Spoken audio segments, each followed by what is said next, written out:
Hey guys, here we are with the post game after the battle you just saw. Now, Rob, who won? I won, actually. Was able to pretty much kill everything into turn 6 except for one Sky Ray. Right, now, TJ, I want to ask you what the turning point in the battle was. I think I might know what it is. When he sees the initiative. Yes, this is one of the few battle reports that we've seen. In recent memory, it's happened a couple times where seizing the initiative is super important. Yeah. So what happened? Walk us through it. Slowly. Well, I had it. Yeah. Oh, thanks. I had my guys set up that essentially what was going to happen. I had first turn. Yeah. Set my guys up so that I could get sight from all 4 Riptides on the sides of the center blocker. Yes. So I had that all set up, and then he seized. Yep. I don't quite know what you're thinking about. So what were you thinking about when you actually seized the initiative? Well, I knew going into the game I wanted to go first. I failed to go first, so I was really hoping to get to seize. Luckily I did, so I was able to just gate forward. I also got I did get gate, and I got misfortune. My powers are great. Exactly. So I gated up, misfortune is Ovesa-Star. On his 40-60 he failed to deny it. So then I was able to just, drop the orbital bombardment on it. First I lightened up the missile drones with thunderfires to reduce his armor save to the 2+ for the grav shots. Then I proceeded to unload into it, drop the orbital on him, stuck, unloaded with the grav Centurions, and just wiped out Ovesa. It's one of those things where we play Death Star 40k like everyone seems to talk about. It seems to be whatever star is standing at the end of it. So it's one of those things where if you have the Ovesa-Star off the table in the first turn, what was going through your head as to where you could rally around? Rally. I immediately went, I lose. Yeah. But we saw you claw back. You actually get very close. Tried. You made it a game. Yeah, and then I used the other 2 tides to try and pound the Centurion-Star. I managed to kill all 3 of the Centurions, 3 wounds to the Chapter Master, and I think a wound to the Buff Commander. Yeah. It was a little too late, honestly, because he also killed the other Riptide. Yeah, well, if you take a look at it, you're pretty much how many points of your list got destroyed within the first turn? 1,000. Exactly, and that's something that really, if you can make a game out of it, then good on you for doing it, but it's almost impossible. But you decided you were going to do that.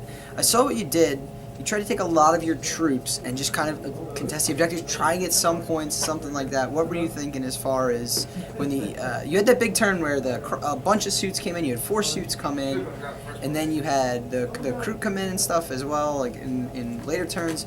What were you thinking of doing? Because you have so many models off the table at first, but you still have a lot in reserve. Well, I mean, the single suits don't stand up to a lot. I was pretty much coming in hoping to kill off all of his troops. Or at least the majority of them, so we could stop scoring points. Because I had it where I just got the points at the end of the game. Yeah. Because I have little minimum scoring units, so I just wanted to grab objectives at the end, and I was trying to flame all of his scouts away and all his crew, but he did a very good job of spreading everybody and using the 6-inch coherency with the ruins to keep his crew out of danger and things like that. Like, there wasn't a lot more I could do at that point. Yeah, we could see. And Rob, I want to talk to you a little bit about a lot of your scouts doing heavy work for it. You've been a big proponent of scouts when I've talked to you about different lists and things like that. And scouts have gotten a really bad rep before. I remember years ago when I thought about playing Marines, I talked about scouts to people, and they just kind of laugh at you. Yeah. Well, I'm a big fan of scouts. I like Iron Hand scouts a lot more because of the 6-up feel no pain they get. Just makes them just that much more durable. But even these ones are great. I normally like to run 2 storms just for the mobility. Be able to just dump out objectives. Plus, they got to deal with the storm before they can deal with the scouts. All in all, like the units of scouts are good. I mean, they can go to ground. They're just there to take objectives, but they still have bolters, so you can still do what you can to shoot. And it's one of those things where when they do perform for you, you don't expect it, so it's even better. Oh, there you go. So finding like hidden points in your list, that type of thing. If you had to pinpoint a unit within it, I mean, what are you going to point to? I think we all know. But can we talk a little bit about the Grav-Star? Yeah, well, I mean, so with Gate, it's amazing. What TJ said, like when he basically, put a lot of wounds on my Chapter Master, took out most of the Centurions. I was left with 2. I had to start playing real conservative with him. Now, yeah, I had him on the ropes and things were going good, but still, it's not a time to play stupid. Yeah. You never want to throw. As soon as I took out his one Riptide in the Ovesa-Star, basically just started focusing on his troops that he brought in because I knew that I was up because I was scoring every turn. So if I could just kill enough of his troops that he could only score so many points at the end, I knew I had it won.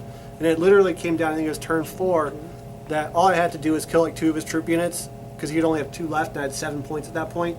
There's no way he could win the game. So that was the goal. Use my Centurion-Star defensively, and then I was just using him overkilling on his troops. And we had my pet favorite unit, the Thunderfire Cannon. The Thunderfire Cannon. Mopping up at the end. Yeah. Doing the dirty work. Maybe not getting the most praise by everybody because you got Grav-Star, you got a bunch of Riptides on the table. But like, he's a role player, does the dirty work. I like him. Well, you used to see a lot more Crude, and I think you don't see Crude as much. I think the single suits are favored because Thunderfire Cannon just remove units of Crude.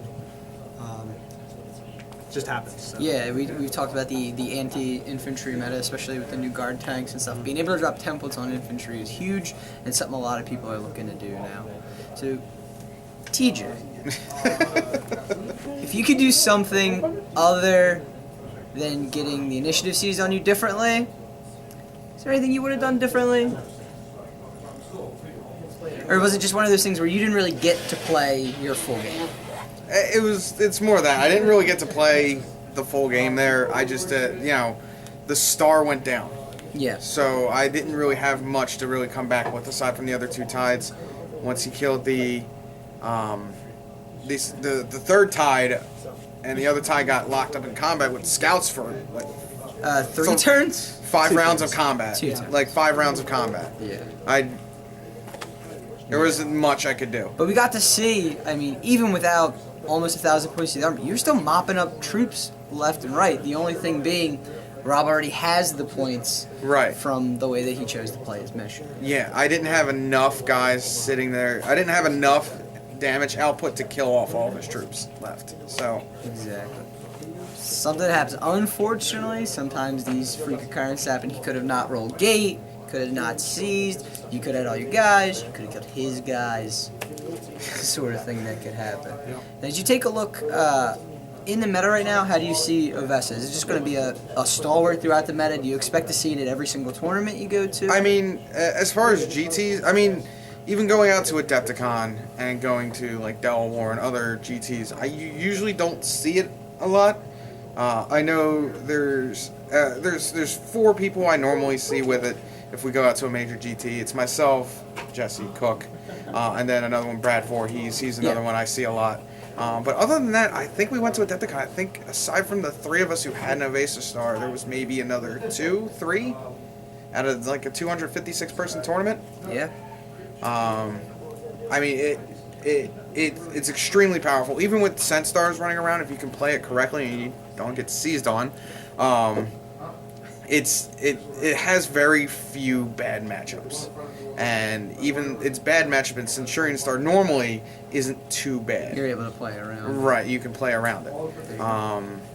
But yeah, Ovesa will be around for a while, unless they this rumored new rule set nerfs it. And I'm sure we'll talk about that at some point, but for right now, I'm going to talk a little bit about Centurions. Yep. And where do you think they're going to be? I think they're always pretty solid. For a long time, I was running like 3 just in a Bastion. I was using Khan to scout them forward, jump in, and they've always done heavy lifting for me. Yeah. I really like Centurions. The gate Centurion is not really my thing because you rely too much on getting that power, which is tough. Because I mean, if you don't get gate, what's really the idea? slow. What's the idea if you seize turn 1? You seize turn 1, you don't have gate. Yeah, all you can really do is move forward. It makes it easier. Like in this format that we played, there's only 2 sources, so I was only able to take like, the Centurions or the Space Marines and the Tau. I mean, you could do other things like you can take Inquisitors, put them in there. You can take Space Wolves and put them in there. Like Inquisitors are real nice because you can use the book to get the scout. I mean, anytime you can get more movement with the Centurion-Star, it's really important because like they are slow. That's their downside. Yeah. But if you can do anything you can to get them moving faster. That's what you need to do. This is one of those things where your movement dictates the movement of your opponent. Yeah, and against Tau, it's really tough because they can just kind of keep jumping away from you. Yeah, and they have range on almost all Absolutely. sort of thing. So it's really tough. That would have been a really different game if I didn't get gate and if I didn't have first turn. The Centurion-Star is an Alpha Strike list. You know, you want first turn, you want to get in there and hit your opponent as hard as you can before you start taking any damage, because the downside of the Centurion-Star is that they're not that durable. They're T5, they have a 2-up armor but no invuln.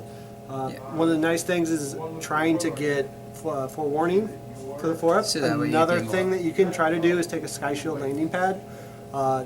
That keeps you kind of static and it's stuck around the shield, but you can use that as denial. You can deploy the shield forward. You can still kind of be like, well, you can't come in my zone, so I'm just going to hold this down. And that's not a bad strategy either. Unfortunately, against Ovesa-Star, it's not going to help because they're just going to stay out of 24 inches and shoot the crap out of you. It's So. something you guys have to take a look within your meta if you're going to a GT. You know, certain people run certain things.